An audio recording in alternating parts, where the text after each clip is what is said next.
আসসালামু আলাইকুম ওয়া রাহমাতুল্লাহ। ৩টি জিনিস নিয়ে কখনো বেশি চিন্তা করবেন না।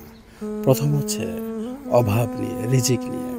কারণ এটা নিয়ে যদি আপনি বেশি চিন্তা করেন তাহলে আপনার মধ্যে লোভ চলে আসবে। আল্লাহ তাআলার প্রতি যে তাওয়াক্কুল রাখা উচিত সেটাতে ঘাটতি পড়ে যাবে। কারণ রিজিকের মালিক হচ্ছে মহান আল্লাহ তাআলা। যে দায়িত্ব উনি নিজে নিয়েছেন সেটার দায়িত্ব আমার নেওয়ার কোনোই দরকার নেই।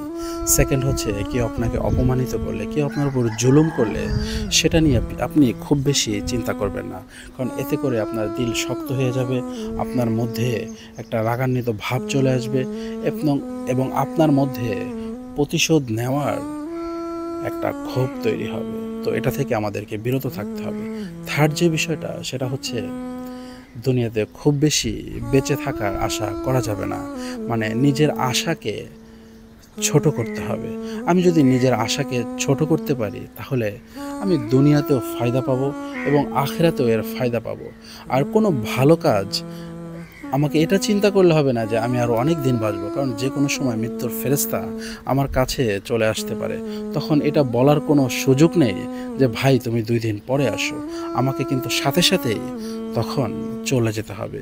সেজন্য ভালো কাজ এখন থেকেই শুরু করতে হবে।